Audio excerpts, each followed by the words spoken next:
Olá, tudo bem com vocês? Nessa aula abordaremos as 3 concepções de linguagem. Linguagem como expressão do pensamento, linguagem como instrumento de comunicação e linguagem como forma de interação. É importante lembrar que é tarefa da educação dar condições aos educandos para fazerem uso dos discursos em suas diversas modalidades. Consideramos que pensar em linguagem nas suas várias concepções é relevante, mas acima de tudo devemos pensar no ser humano, na aquisição do desenvolvimento da oralidade e da escrita, para que ele se sinta inserido na sociedade contemporânea. As 3 correntes dos estudos linguísticos: linguagem como expressão do pensamento, linguagem como instrumento de comunicação e linguagem como forma de interação, correspondem respectivamente à gramática tradicional, ao estruturalismo e ao interacionismo. Para dar destas 3 concepções, sigo a linha de pensamento do linguista João Vanderlei Geraldi. As 3 concepções de linguagem são tão necessárias e importantes como a concepção de educação, pois implicam numa postura educacional diferenciada, contemplando a linguagem como lugar de constituição de relações sociais em que os falantes se tornam sujeitos. Nesse sentido, a língua só ganha vida no contexto social, na interação, e é no interior de seu funcionamento que se pode procurar estabelecer as regras de tal jogo. Por exemplo, ao considerarmos qualquer atividade conjunta numa sociedade simples, como trocar as aves abatidas em uma caça pelos frutos que o vizinho colheu, é possível exercê-la sem linguagem. A resposta será sim, se considerarmos apenas a linguagem falada e a linguagem escrita. Mas a resposta será não, se considerarmos que a linguagem abarca qualquer forma de comunicação. Essa resposta envolve tanto uma concepção de linguagem quanto uma postura relativa à educação. Tanto uma como a outra estão metodologicamente articuladas mediante a concepção adotada, tradicional, estruturalista ou interacionista. É possível entender muitas coisas, por exemplo, ao costumarmos privilegiar algumas linguagens no uso do cotidiano escolar. Por que isso é feito? Preferência? Intuição? Fidelidade ao senso comum? Convém, no entanto, pesquisar um pouco mais para encontrarmos uma resposta, ok? Linguagem como expressão do pensamento. Esta concepção concentra basicamente os estudos tradicionais. Segundo João Vanderlei Geraldi, se concebermos a linguagem como tal, somos levados às afirmações correntes de que pessoas que não conseguem se expressar não pensam. Bem, pessoal, quando falamos em gramática tradicional, a nossa preocupação é como se essa variedade linguística fosse a melhor, a mais correta, a única. Com isso, excluímos as demais variedades de linguagem existentes no cotidiano escolar ou fora dele.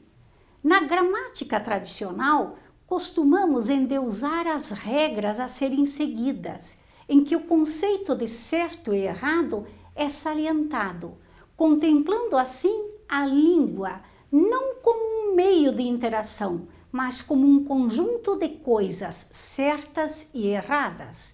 Essa exclusão das demais variedades vai gerar automaticamente o chamado preconceito linguístico. São atribuídos valores de certo à fala de prestígio e errado aos falares menos prestigiados em relação à linguagem popular, à linguagem dos jovens, à linguagem dos nordestinos, à linguagem dos paranamenses, à linguagem dos gaúchos, entre outras. Podemos afirmar que isso é uma irrealidade linguística, uma vez que a língua está em constante transformação. Contudo, os gramáticos alheios à evolução, aos fatos, aos usos, aos costumes, tentam manter a língua como um aspecto imóvel durante muitos anos. A escola apresentou a língua como um fato único e homogêneo. Recapitulando, essa concepção contempla um sistema fechado, o professor como o único detentor do conhecimento e a gramática como centro do ensino da língua portuguesa. Linguagem como instrumento de comunicação. Segundo Geraldi, essa concepção está ligada à teoria da comunicação e vê a língua como código, conjunto de signos que se combinam segundo regras, capaz de transmitir ao receptor uma certa mensagem. Esta concepção está ligada à teoria da comunicação. O professor vê a língua como um conjunto de signos que se combinam segundo regras a serem seguidas. Assim sendo, o ensino da língua portuguesa centra-se em listagens de palavras destinadas à memorização, em exercícios repetitivos, em pontos de gramática, concebendo a linguagem como um código a ser treinado e um comportamento a ser medido. Por meio da contagem de erros, o estudo da língua, nesta concepção, ainda está preso ao ensino de nomenclaturas gramaticais.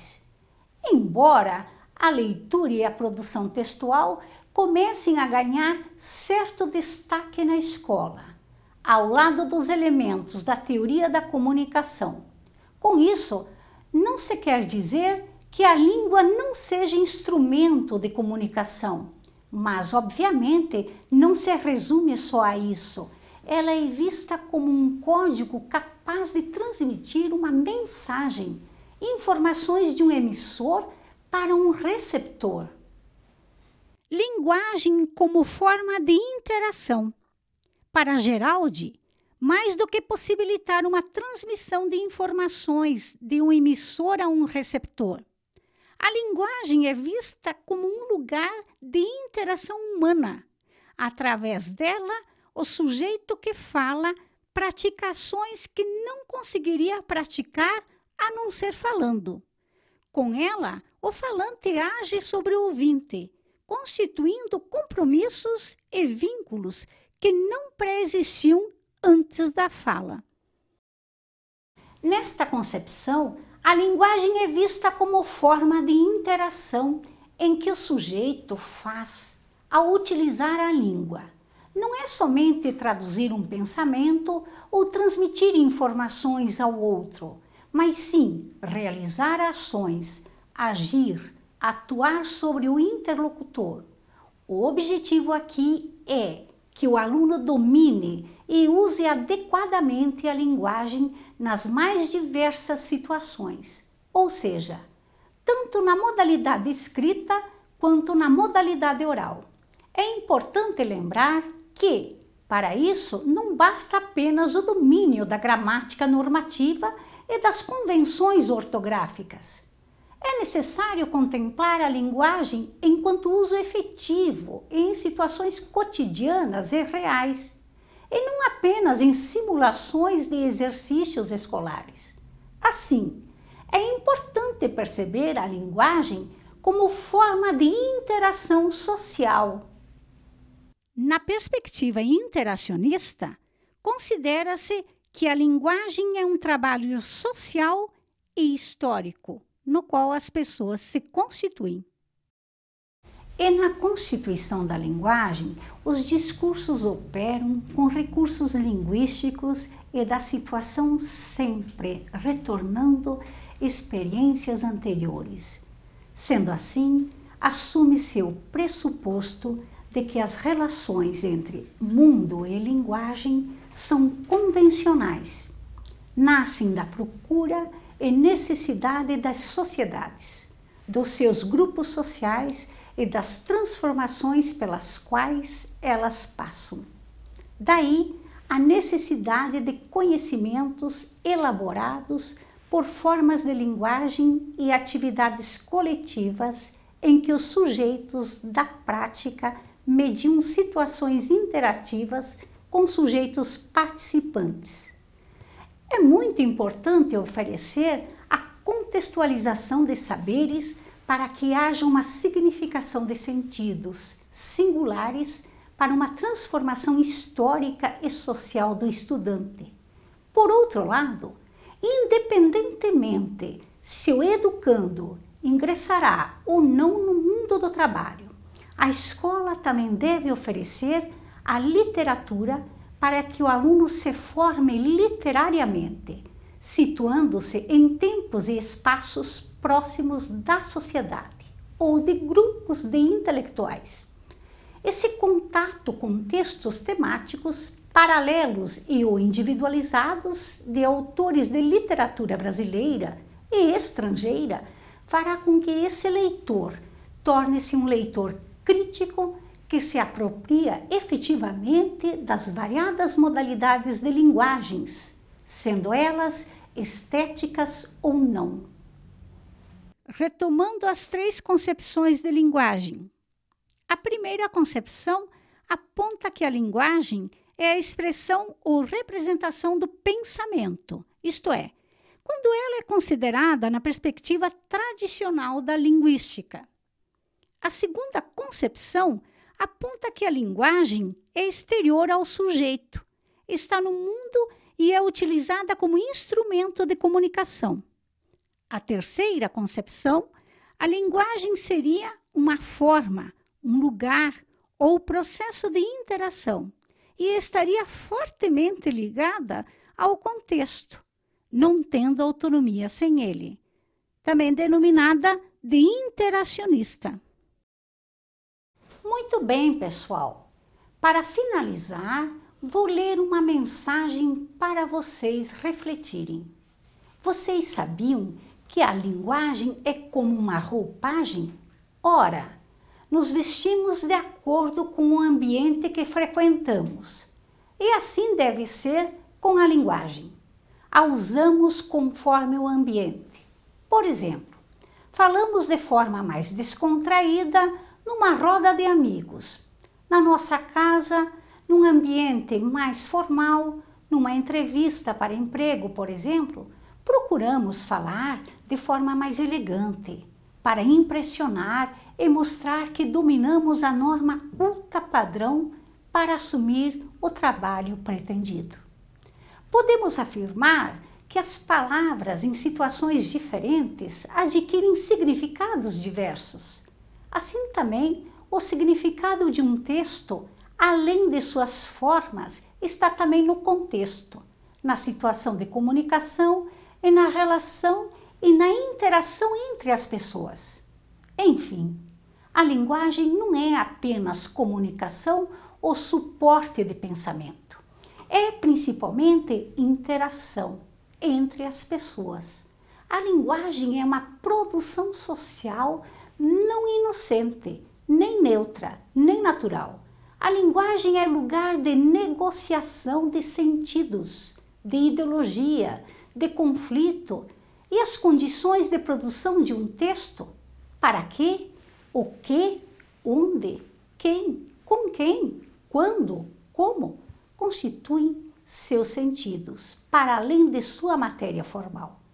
Palavras, linhas, cores, formas, símbolos. Espero que tenham gostado. Por favor, não deixem de pesquisar mais sobre esse assunto. Um beijo, até a próxima aula.